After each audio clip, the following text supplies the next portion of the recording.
এবং সেই শত্রু যদি যেই হোক তাকে আমরা স্পেয়ার করবো না। দ্বিতীয়ত হচ্ছে না, শত্রু identified, we are open, we are looking for শত্রু। তার নাম লুৎফুজ্জামান বাবর। তিনি ছিলেন নেত্রকোনা ৪ আসনের বিএনপির একজন এমপি ও প্রাক্তন স্বরাষ্ট্র প্রতিমন্ত্রী। তার কার্যকলাপ আজও অনেকের মনে গভীরভাবে প্রথিত। তার বিরুদ্ধে সবচেয়ে বড় অভিযোগ হলো ভারতের 7 সিস্টার্স এলাকায় বিদ্রোহী দল গঠন করে ভারতকে অস্থিতিশীল করার চেষ্টা। এমনকি চীন ও পাকিস্তান মিলে ভারতে যতটা ক্ষতি করতে পারেনি, তিনি একাই তার চেয়ে বেশি ক্ষতি করার চেষ্টা করেছিলেন।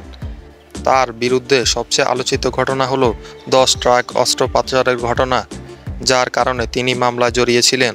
যদিও তিনি শেষ পর্যন্ত ধরা পড়ে যান, কিন্তু সেই সময় যদি এই অস্ত্রগুলো ভারতে প্রবেশ করত, তাহলে ভারতের পরিস্থিতি অন্যরকম হতো।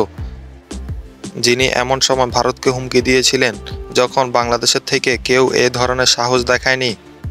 7 সিস্টার্সকে স্টেপ সিস্টার বানানোর ক্ষমতা ছিল তার, এমনটাই মনে করেন অনেকে। 10 ট্রাক অস্ত্র মামলাটি হয়তো অনেকেই ভুলে গেছেন, কিন্তু সেই সময় উদ্ধারকৃত অস্ত্রগুলোর আনুমানিক বাজার মূল্য ছিল প্রায় 27,000 কোটি টাকা। তার সেই বিখ্যাত dialogue, we are looking for শত্রুজ, আজও অনেকে ভুলতে পারেনি।